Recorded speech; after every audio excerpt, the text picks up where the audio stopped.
دعا مسلمان میں عقیدہ توحید پختہ کرتی ہے، اور دعا اس دولت کا نام ہے جو صرف مومن کے پاس ہے، کافر کے پاس نہیں۔ نبی پاک علیہ السلام نے فرمایا الدعاء صلاح المومن، دعا مومن کا ہتھیار ہے، کافر کے پاس یہ ہتھیار نہیں ہے۔ مومن جب اپنے مالک کے حضور دعا مانگتا ہے نا، دنیا میں آپ کسی سے زیادہ مانگیں تو وہ ناراض ہو جاتا ہے، وہ کہتا ہے بھائی تو نے تو کام بنا لیا ہے، کل بھی دیا تھا، پرسوں بھی دیا تھا، روز روز تجھے کون دے؟ میرے نبی پاک علیہ السلام نے فرمایا جو اپنے رب سے زیادہ مانگتا ہے رب اس سے زیادہ راضی ہوتا ہے، زیادہ راضی ہوتا ہے۔ اب دعا مخصوص اوقات نہیں دعا کے، فرمایا اذا دعان، جب بھی دعا مانگو گے تمہارا رب تمہاری دعا کو، جب بھی دعا تو دعا کرتے رہنا چاہیے، ہر وقت دعا میں بندہ شامل رہے، اللہ کے ذکر میں شامل۔ یہ جو قرآن مجید نے کہا نا یا ایھا الذین آمنوا اذکروا اللہ ذکرا کثیرا، اے ایمان والو اپنے رب کا ذکر کثرت سے کرو، وسبحوہ بکرۃ واصیلا، اور صبح و شام اسی کی پاکی بیان کرو۔ تو اس سے مراد یہ نہیں ہے کہ تسبیح لے کے سارا دن مسجد میں بیٹھے رہو اور کام کوئی نہ کرو، بلکہ اس کا مطلب یہ ہے کہ روٹی شروع کرو تو اللہ کے نام سے، اختتام کرو تو اللہ کے نام، سو جاؤ تو رب کا نام لے کے، سویرے اٹھو تو اللہ کا نام لے کے، جب تمہیں کوئی چیز اچھی لگے تو ماشاءاللہ کہو، جب کوئی مصیبت آئے تو کہو انا للہ و انا الیہ راجعون۔ تو سارا دن اللہ کا ذکر جاری رہے گا۔ نبی پاک صلی اللہ علیہ وسلم نے مسلمان کو ایک دوسرے سے ملنے کا طریقہ بتایا۔ مصیبت آئے تو کیا کہنا ہے؟ صرف فوت کی پہ نہیں کہنا، اس کی وضاحت کر دو۔ کوئی بھی الذین اذا اصابتہم مصیبہ، جب بھی کوئی مصیبت آئے اللہ کے بندے کہتے ہیں ہم اللہ کی طرف سے آئے ہیں اور اللہ کی طرف ہی ہم نے لوٹ جانا۔ تو میرے عزیز ہر وقت اللہ کا ذکر جاری رہے گا، ہر وقت زبان پہ رب کریم کا۔ دیکھیں نا نبی پاک علیہ السلام نے ہمیں ملاقات کا طریقہ بتایا۔ ایک صحابی آئے تو انہوں نے آ کے کہا السلام علیکم، نبی پاک علیہ السلام نے فرمایا رب تعالیٰ نے اسے 10 نیکیاں عطا فرمائی ہیں۔ دوسرے آئے تو انہوں نے کہا السلام علیکم ورحمۃ اللہ، تو محبوب فرمانے لگے، امام بہقی نے اس کو لکھا ہے، محبوب فرمانے لگے رب کریم نے اسے 20 نیکیاں عطا فرمائی۔ ایک اور آئے، عرض کیا السلام علیکم ورحمۃ اللہ وبرکاتہ، محبوب فرمانے لگے اللہ نے اسے 30 نیکیاں عطا فرمائی۔ اچھا اس کا مطلب کیا ہے؟ السلام علیکم، تم پر سلامتی ہو، سادہ ترجمہ یہ ہے کہ تم سلامت رہو، تم سلامت رہو، ورحمۃ اللہ وبرکاتہ، تم پر اللہ کی رحمت بھی ہو اور اس کی برکتیں بھی ہو۔ وہ کیا کہتا ہے؟ وہ کہتا ہے وعلیکم السلام، تم پر بھی سلامتی ہو، ورحمۃ اللہ وبرکاتہ، اللہ کی رحمت ہو اور اس کی۔ یہ جو مسنون دعائیں ہیں نا جو حضور نے ہمیں دعائیں سکھائیں ہر موقع پہ، ان کا کمال دیکھیے۔ اب ایک مسلمان نے آتے کہا السلام علیکم، اس کا مطلب کیا ہے؟ تم پر۔ اب وہ جھگڑا کرے گا اسے مارے گا، اس کا مال چھینے گا؟ اس نے تو آتے ہی کہا تم پر سلامتی ہو۔ تو جو سلامتی کی دعا دینے والے ہیں وہ جیب تھوڑی کاٹیں گے، وہ غبن تھوڑی کریں گے، ڈاکہ تھوڑا ڈالیں گے۔ اسلام نے لفظ ہی وہ سکھایا ہے کہ فرمایا جب تم نے ملنا ہے تو تم نے دعائیں کرنی ہیں ایک دوسرے کے لیے۔ اب ہمارے ہاں نئے نئے لفظ آ گئے، ٹیلی فون اٹھایا تو کہا ہیلو، اس کا کیا ترجمہ ہے؟ کون ہے؟ اس کا کیا ترجمہ ہے؟ جی جناب، اس کا کیا مطلب؟ ہم نے دیکھا بڑے بڑے سمجھدار لوگ السلام علیکم کی بجائے کہتے ہیں کیا حال ہے؟ بھئی کیا عجیب بات ہے، بھئی کیا حال ہے کا کیا مطلب ہوا؟ وہ بعد میں کرنے کی بات ہے۔ اور کچھ تھوڑا سا جو ادیب ہیں، جو بیچارے حروف کے پیچ و تاب میں رہتے ہیں، وہ کہتے ہیں آداب عرض ہے۔ وہ کیا ہوتا ہے جی؟ اسلام نے دعا سکھائی ہے السلام علیکم، یہ کتنی خوبصورت دعا ہے۔ جب آپ گھر کے اندر داخل ہوئے تو آپ نے دعا دی السلام علیکم، یہ دعا دی آپ۔ ایک صحابی حاضر خدمت ہوئے، عرض کی یا رسول اللہ صلی اللہ علیہ وسلم میرے گھر میں غربت رہتی ہے، کیا کروں؟ نبی پاک علیہ السلام نے فرمایا جب بھی گھر جایا کرنا گھر والوں سے سلام لیا کر، گھر والوں سے کیا کہا کر؟ السلام علیکم، جب بھی گھر جائے۔ یعنی گھر آیا، اب گھر والوں نے بتایا کہ ماچس کی ڈبیا تو لے آؤ۔ اب یہ دکان کونے پہ تھی گھر والے پہ، وہاں سے ماچس کی ڈبیا لے کے واپس گیا تو کہنے لگا السلام علیکم. پھر گھر والوں نے کہا ہو بتانا یاد ہی نہیں رہا, چینی بھی ختم ہو گئی ہے. تو یہ پھر گیا چینی لینے, لوٹ کے آیا تو کیا کہا؟ جب اللہ چاہتا ہے تو کہے, جب اللہ کے رسول چاہتے ہیں تو کہے. اس کا ترجمہ یہ ہے کہ تو کہہ, تو سلام لے. اللہ رسول چاہ رہے ہیں کہ تو سلام لے تاکہ تیرے گھر میں سلامتیاں ڈال دی جائیں. تو فرمایا سلام لینی ہے تو نے, اور ساتھ تو نے اس طرح کرنا ہے کہ 3 دفعہ سورۃ اخلاص کو پڑھنا ہے. امام قرطبی نے اس کو لکھا ہے. اس نے کہا حضور غربت بڑی ہے. غربت بڑی ہے تو کہ وظیفہ بتائیں. فرمایا جب بھی گھر جاؤ سلام لو اور 3 دفعہ سورۃ اخلاص پڑھو. وہ صحابی کہتے ہیں میں پکا ہو گیا. اب وہ کچھ دنوں کے بعد, کچھ عرصے کے بعد, کچھ مہینوں کے بعد واپس آئے تو صحابہ کرام علیہم رضوان فرماتے ہیں ہماری خواہش تھی کہ یہ کچھ بیان کرے, اب بتائے جو وظیفہ لے کے گیا تھا اس کا رزلٹ کیا نکلا. کہتے اس نے بڑی حیرت انگیز بات کی, حیرت انگیز عجیب انداز میں. کچھ لوگوں کا دل ہوتا ہے نا کہ مجھے ملے میرے پڑوسی کو نہ ملے, اور کچھ کا دل ہوتا ہے یار مجھے بھی ملا ہے اور الحمدللہ میرے پڑوسی کو ملا ہے. تو صحابی جب حاضر ہوئے تو صحابہ کہتے ہیں ہمیں تجسس تھا کہ یہ کچھ بتائیں. تو حضور نے فرمایا کیا حال ہے تیرا؟ کہا یا رسول اللہ کمال ہی ہو گئی ہے حضور, میں جب بھی گھر جاتا ہوں سلام لیتا ہوں اور 3 دفعہ سورۃ اخلاص پڑھتا ہوں. میں تو امیر ہو ہی گیا ہوں, میرے تو ہمسائے بھی امیر ہو گئے. کتنا پیارا ہے یہ جملہ, کتنا حسن ہے. اتنا اچھا لفظ کسی اور کے پاس ہے ہی نہیں جو الفاظ ہمیں ہمارے رسول نے عطا فرمایا. اس کو اپنائیے, اس کو اپنائیے. یہ الگ بات ہے کہ لوگ مطلب کے لیے سلوٹ کر لیتے ہیں بڑا سارا, لیکن مطلب کے لیے نہیں. جس کو جانے اس سے بھی سلام لیں, جس مسلمان کو نہیں جانتے اس سے بھی. تو نبی پاک نے ہمیں مسنون دعائیں سکھائیں. رات کو جب سونے لگیں اللہ کے رسول صلی اللہ علیہ وسلم نے ہمیں دعا سکھائی. حضور نے فرمایا جب سونے لگو تو مسلم شریف میں فرمایا تم نے یہ دعا پڑھنی, اللہم باسمک اموت و احیا. تم نے کہنا اے اللہ میں تیرے نام پر مرتا ہوں اور تیرے نام پر جیتا ہوں. نبی پاک صلی اللہ علیہ وسلم نے ایک حدیث میں فرمایا کہ یہ جو نیند ہے نا یہ موت کی چھوٹی بہن ہے, یہ موت کا ایک حصہ ہے. جس طرح انسان سو جائے تو کوئی خبر نہیں ہوتی کیا ہو رہا ہے, بالکل وہ اٹھا ہے تو اس نے کہا ہو یہ کیا ہوا. سو جاتا ہے نا آدمی, اسے خبر نہیں ہوتی. اوہو میں نے تو 11 بجے اٹھنا تھا, یہ تو 3 بج گئے. اب اسے خبر نہ رہی. سوتے ہوئے لوگ چوری کر لیتے ہیں, بلکہ اس طرح بھی ہوتا ہے کہ آدمی نے گکھڑ اترنا تھا, وہ پنڈی سے آ رہا تھا لیکن وہ سویا ہوا تھا. آنکھ تب کھلی جب کاموں کی آ گیا تھا. اب اس کا اس پر زور, تو فرمایا کیا پتا اب تو کھل گئی کاموں کی, جا کے لاہور جا کے کسی جگہ پہنچ کے, تو یہ بھی ممکن ہے کہ کھلے ہی نہ, نیند ہی موت کا سبب بن جائے. تو کہہ کے سو کہ یا اللہ تیرے نام پہ سو رہا ہوں. اللہ کس نام پہ سو رہا ہوں؟ یار اگر ہم ان دعاؤں کا حسن سمجھے, مت اللہم باسمک اموت و احیا, یا اللہ میں تیرے نام پہ سوتا ہوں اور تیرے نام پر اٹھتا ہوں. گویا کہہ رہا یا اللہ میری نیند بھی تیرے فضل سے ہی ہے, اور اگر آنکھ کھل جائے تو وہ بھی تیرے فضل سے ہی ہے. کتنا اعلیٰ نبی پاک علیہ السلام نے انداز سکھایا.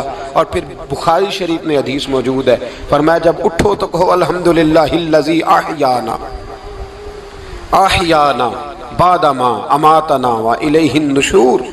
فرمایا جب تم سو کے اٹھو تو پھر کہو اے اللہ ساری تعریفیں تیرے لیے, تمام تعریفیں جس نے ہمیں موت کے بعد حیات دی, موت کے بعد فرمایا احیانا بعد ما اماتنا, ہمیں مرنے کے بعد گویا اللہ کا شکر ادا کر کے آنکھ کھل گئی.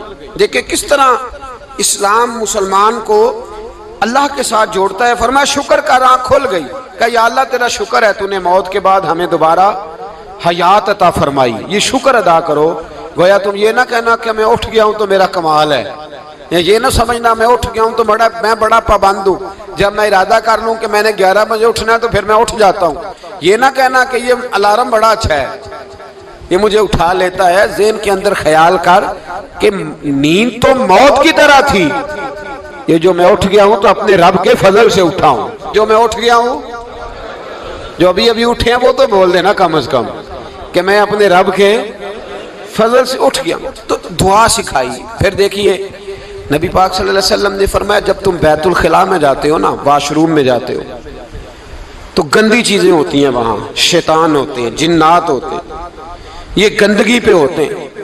جب تم واش روم جاؤ، بیت الخلاء جائے، تب بھی دعا مانگو۔ کیا دعا مانگو؟ وہ دعا بھی نبی پاک صلی اللہ علیہ وسلم نے ہمیں تعلیم فرمائی اور بخاری میں ہے، کہا پڑھا کرو، اللہم انی اعوذ بک من الخبث والخبائث۔ کہو اے اللہ، ناپاک چیزوں سے میں تیری پناہ مانگتا ہوں، وہ نر ہوں یا مادہ ہوں۔ اللہ میں تیری پناہ مانگتا ہوں۔ واش روم کے اندر بہت ساری بری چیزیں ہوتی ہیں، جوان میری بات پر توجہ فرمائیں، وہاں بہت ساری گندی چیزیں ہوتی ہیں۔ انسان کئی دفعہ واش روم میں جاتا ہے، اسے وسوسے زیادہ آتے ہیں، یہ نوٹ کریں میری بات کو۔ اصل میں نا ہم بات ڈھونڈ رہے ہیں علاج اپنی بیماریوں کا، حالانکہ علاج تو سارا مدینے والے رسول کے پاس موجود ہے، محبوب کے پاس ساری دوائیاں ہیں۔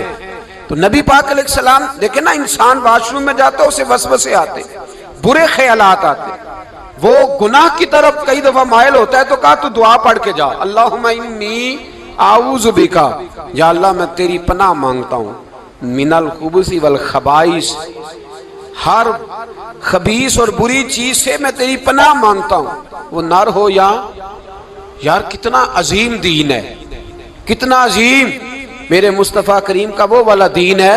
اصل میں اللہ کرے بی اے پاس بچے کو بیت الخلاء کی دعا بھی یاد ہو جائے، ایسے یاد ہو جائے، اور اس کے ماں باپ سمجھ لیں کہ جوان ہو گیا ہے، تو اب ہو سکتا ہے اس کی طرف شیطان حملہ زیادہ کرے، اسے خراب کرنے کی کوشش کرے، تو لہٰذا اسے دعا سکھائی جائے تاکہ اس کو پہلے سے پتا ہو کہ میں نے اس بے ایمان سے بچنا کس طرح سے۔ اب آپ دیکھیے نبی پاک علیہ السلام نے ہمیں دعا سکھائی، مصنف ابن ابی شیبہ میں۔ کون سی دعا؟ واش روم سے نکلنے کی۔ اللہ اکبر، بڑی زبردست دعا ہے، بڑی زبردست۔ آپ یقین کریں اس ایک ایک دعا پر ایک ایک پورا بیان ہو سکتا ہے، ایک ایک۔ یہ اس لیے نہیں میں کہہ رہا کہ میں کوئی عالم فاضل آدمی ہوں، آپ کہیں گے کہ بتا رہے ہیں میں بڑا پڑھا لکھا ہوں، صرف یہ عرض کر رہا ہوں کہ اس کے فوائد پر، ثمرات پر جو اللہ تبارک و تعالی امت کو دیتا ہے، ان دعاؤں کی جو فضیلت حدیثوں میں آئی، اور پھر جو اس کے فوائد ہے، اور اس پر بات کروں تو ایک دعا تقاضا کرتی ہے کہ اس پر پورا ایک لیکچر ہونا چاہیے۔ دیکھیے آپ واش روم سے نکلے، دعا کیا ہے؟ دعا کے لفظ کے الحمدللہ الذی، ایک حدیث میں لفظ ہے غفرانک، غفرانک، اے اللہ میں تجھ سے بخشش چاہتا ہوں۔ اور جو مشہور اور معروف ہے، مصنف ابن ابی شیبہ کی روایت فرمایا الحمدللہ الذی اذھب عنی العذا وعافانی، فرمایا اے اللہ تیرا شکر ہے۔ واش روم سے نکلا ہے تو کہہ رہا ہے یا اللہ تیرا شکر ہے، تو نے مجھ سے اذیت دور کی، وعافانی، اور تو نے مجھے عافیت عطا کر دی، اذیت دور کر دی اور عافیت۔ بولیے، واش روم سے نکلا ہے تو کیا کہتا ہے؟ یا اللہ تیرا شکر ہے، تو نے مجھ سے اذیت دور کر دی اور مجھے عافیت۔ ڈاکٹر حکیم ہومیوپیتھک ایک چیز پر متفق کم ہوتے ہیں، پتہ ہے نا آپ کو، لیکن اس بات پر سب کا اتفاق ہے کہ اگر کسی کو قبض ہو جائے نا تو شاید 70 یا 72 بیماریاں لگ جاتی ہیں اس کو۔ اور جب آدمی کو قبض ہوتی ہے نا، پیٹ کے اندر فضلہ جم جاتا ہے، خارج نہیں ہوتا، اس کو اعصاب کی بیماری ہوتی ہے، اس کے ذہن پر اثر ہوتا ہے اس چیز کا۔ آپ یہ مت سمجھیں کہ کھانا کھانا یہ ایک کمال ہے، اللہ نے یہ بھی نعمت بنائی ہے کہ کھانا جب خارج ہوتا ہے تو وہ بھی اللہ کا بہت بڑا احسان ہے۔ تو فرمایا تو سمجھا ہی نہیں، اگر تجھے قبض ہو جاتی، تیرے پیٹ کے اندر وہ چیز جم جاتی، تیرے لیے کتنی تکلیف کا باعث تھی۔ ان لوگوں سے پوچھئے جو اس کے بیمار ہیں، اس کے مریض ہیں، وہ کتنی تکلیف میں رہتے ہیں، سر میں درد ہوتا ہے، سر چکراتے ہیں۔ ایک بہت بڑا روڈ ایکسیڈنٹ ہوا تو ڈرائیور سے لوگوں نے پوچھا کہ مسئلہ کیا ہے، تو کہنے لگا میں قبض کا مریض ہوں، تو میں کھانا کھا لیتا ہوں تو میرے ذہن پر وہ اس قدر زیادہ گیس کا غلبہ ہوتا ہے کہ میں سخت تکلیف میں ہوں۔ نبی پاک علیہ السلام نے ہمیں سمجھایا اور بتایا کہ سمجھ لو یارو، کھانا کھانے کی نعمت تو اللہ نے تمہیں عطا فرمائی ہے، لیکن کھانا کھانے کے بعد اس کا اخراج بھی اللہ کی بہت بڑی نعمت ہے، تو اللہ کا شکر ادا کرو۔ پھر جب آپ گھر سے نکلیں گے تو بھی اس کی دعا ارشاد فرمائی، بسم اللہ توکلت علی اللہ، اللہ کے نام سے گھر سے نکلتا ہوں اور میں نے بھروسہ بھی اللہ کے نام پہ کیا۔ جب گھر سے نکلیں تو کس کے نام پہ بھروسہ کریں؟ بولیے حضرت رابعہ بصریہ رحمت اللہ علیہا، آپ تشریف لے گئیں حج کرنے، جس دن واپس آئیں اپنا اونٹ کہہ گئیں جاتی دفعہ، کہنے لگی اللہ میں تیرے حوالے کر کے جا رہی ہوں اور بسم اللہ توکلت علی اللہ، بھروسہ بھی تیری ذات پہ ہے۔ جس دن واپس آئی نا اسی دن کسی نے بتایا کہ اماں آج ہی تیرا اونٹ مر گیا ہے، تو اونٹ کے سرانے کھڑی ہو کے کہنے لگی مولا میں تو تیرے نام پہ تیرے پہ بھروسہ کر کے گئی تھی، تیرے حوالے، میں تو تیرے گھر گئی تھی۔ تو لوگ کہتے ہیں اماں کے منہ سے لفظ نکلے تو اونٹ زندہ ہو کے کھڑا ہو گیا، کھڑا ہو گیا وہ۔